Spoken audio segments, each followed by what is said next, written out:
Hello, friends and neighbors. Welcome to the Sunny Side of Life Bible in a Year experience. Join me each day as I read the Bible from start to finish.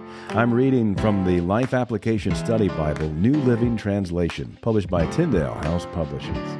I pray this daily reading will bless you as much as it does me. So let's get started. May 9th, 2 Chronicles, chapters 31 through 33.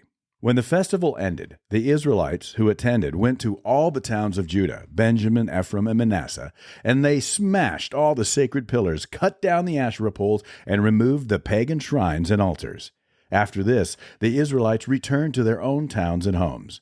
Hezekiah then organized the priests and Levites into divisions to offer the burnt offerings and peace offerings, and to worship and give thanks and praise to the Lord at the gates of the temple. The king also made a personal contribution of animals for the daily morning and evening burnt offerings, the weekly Sabbath festivals, the monthly new moon festivals, and the annual festivals as prescribed in the law of the Lord. In addition, he required the people in Jerusalem to bring a portion of their goods to the priests and Levites so they could devote themselves fully to the law of the Lord. When the people of Israel heard these requirements, they responded generously by bringing the first share of their grain, new wine, olive oil, honey, and all the produce of their fields. They brought a large quantity, a tithe of all they produced. The people who had moved to Judah from Israel and the people of Judah themselves brought in the tithes of their cattle, sheep, and goats, and the tithe of the good things that had been dedicated to the Lord their God. And they piled them up in great heaps. They began piling them up in late spring, and the heaps continued to grow until early autumn.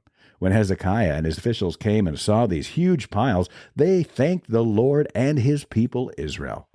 "Where did all this come from?" Hezekiah asked the priests and Levites.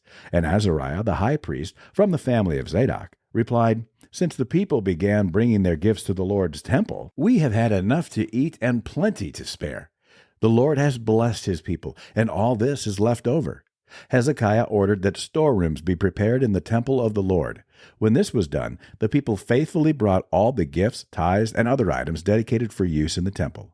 Conaniah, the Levite, was put in charge, assisted by his brother Shimei. The supervisors under them were Jehiel, Azaziah, Nahath, Asahel, Jeremoth, Jozabad, Eliel, Ismachiah, Mahath, and Benaniah. These appointments were made by King Hezekiah and Azariah, the chief official in the temple of God. Korah, son of Imnah the Levite, who was the gatekeeper at the east gate, was put in charge of distributing the voluntary offerings given to God, the gifts and the things that had been dedicated to the Lord. His faithful assistants were Eden, Miniamin, Jeshua, Shemaiah, Amariah, and Shechaniah. They distributed the gifts among the families of priests in their towns by their divisions, dividing the gifts fairly among old and young alike. They distributed the gifts to all males 3 years old or older, regardless of their place in the genealogical records.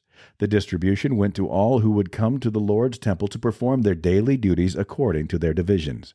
They distributed gifts to the priests who were listed by their families in the genealogical records, and to the Levites 20 years old or older who were listed according to their jobs and their divisions. Food allotments were also given to the families of all those listed in the genealogical records, including their little babies, wives, sons, and daughters, for they had all been faithful in purifying themselves. As for the priests, the descendants of Aaron, who were living in the open villages around the towns, men were appointed by name to distribute portions to every male among the priests and to all the Levites listed in the genealogical records. In this way, King Hezekiah handled the distribution throughout all Judah, doing what was pleasing and good in the sight of the Lord his God. In all that he did in the service of the temple of God, and in his efforts to follow God's laws and commands, Hezekiah sought his God wholeheartedly. As a result, he was very successful. After Hezekiah had faithfully carried out his work, King Sennacherib of Assyria invaded Judah. He laid siege to the fortified towns, giving orders for his army to break through their walls. When Hezekiah realized that Sennacherib also intended to attack Jerusalem, he consulted with his officials and military advisors, and they decided to stop the flow of the springs outside the city. They organized a huge work crew to stop the flow of the springs, cutting off the brook that ran through the fields. For they said, "Why should the kings of Assyria come here and find plenty of water?" Then Hezekiah worked hard at repairing all the broken sections of the wall, erecting towers, and constructing a second wall outside the first. He also reinforced the supporting terraces in the city of David and manufactured large numbers of weapons and shields. He appointed military officers over the people and assembled them before him in the square at the city gate.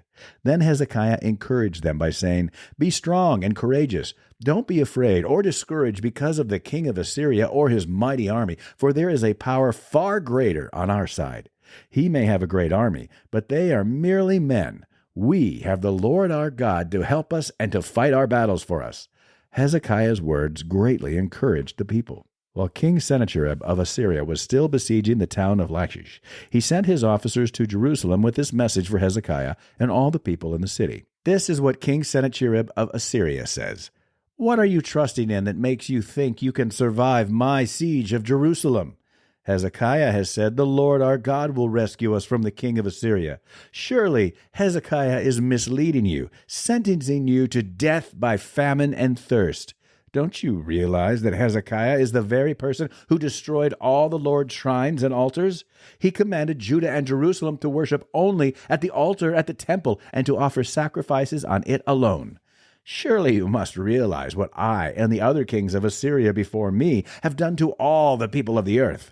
Were any of the gods of those nations able to rescue their people from my power? Which of their gods was able to rescue its people from the destructive power of my predecessors? What makes you think your God can rescue you from me? Don't let Hezekiah deceive you. Don't let him fool you like this. I say it again. No God of any nation or kingdom has ever yet been able to rescue his people from me or my ancestors. How much less will your God rescue you from my power?" And Sennacherib's officers further mocked the Lord God and his servant Hezekiah, heaping insult upon insult. The king also sent letters scorning the Lord, the God of Israel. He wrote, "Just as the gods of all the other nations failed to rescue their people from my power, so the God of Hezekiah will also fail." The Assyrian officials who brought the letters shouted this in Hebrew to the people gathered on the walls of the city, trying to terrify them so it would be easier to capture the city. These officers talked about the God of Jerusalem as though he were one of the pagan gods made by human hands. Then King Hezekiah and the prophet Isaiah, son of Amoz, cried out in prayer to God in heaven. And the Lord sent an angel who destroyed the Assyrian army with all its commanders and officers. So Sennacherib was forced to return home in disgrace to his own land. And when he entered the temple of his God, some of his own sons killed him there with a sword. That is how the Lord rescued Hezekiah and the people of Jerusalem from King Sennacherib of Assyria, and from all the others who threatened them. So there was peace throughout the land.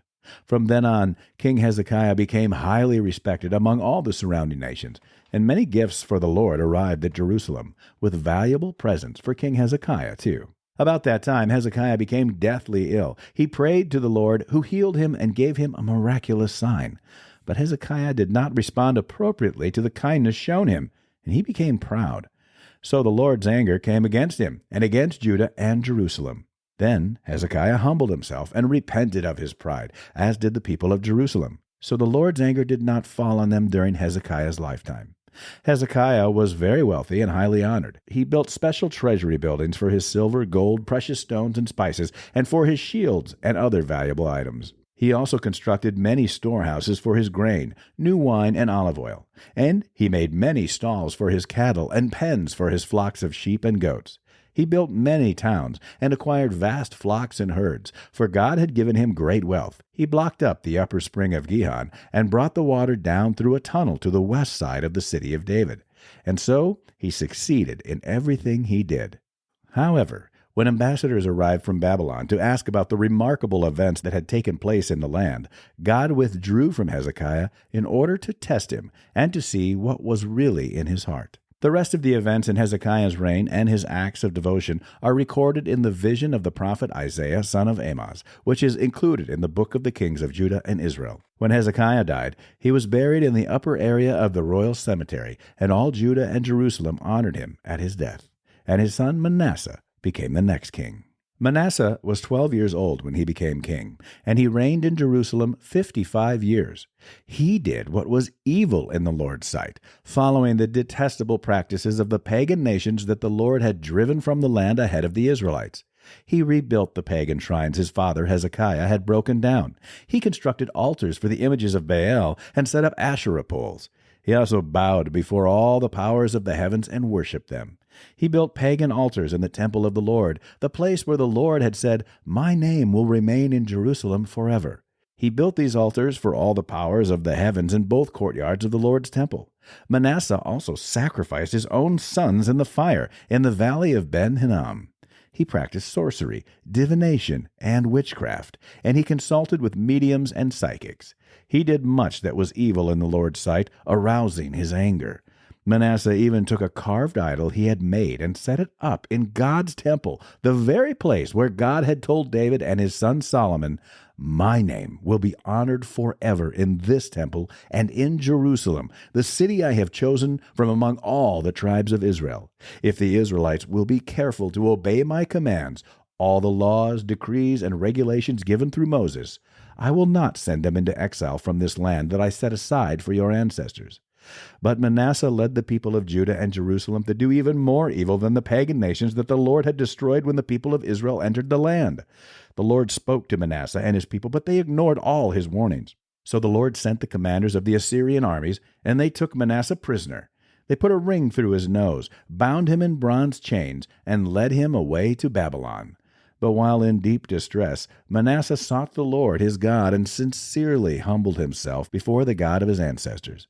And when he prayed, the Lord listened to him and was moved by his request. So the Lord brought Manasseh back to Jerusalem and to his kingdom. Then Manasseh finally realized that the Lord alone is God.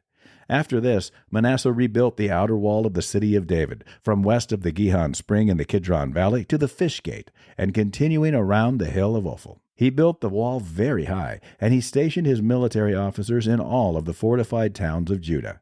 Manasseh also removed the foreign gods and the idol from the Lord's temple. He tore down all the altars he had built on the hill where the temple stood, and all the altars that were in Jerusalem, and he dumped them outside the city. Then he restored the altar of the Lord and sacrificed peace offerings and thanksgiving offerings on it. He also encouraged the people of Judah to worship the Lord, the God of Israel. However, the people still sacrificed at the pagan shrines, though only to the Lord their God. The rest of the events of Manasseh's reign, his prayer to God, and the words the seers spoke to him in the name of the Lord, the God of Israel, are recorded in the book of the kings of Israel.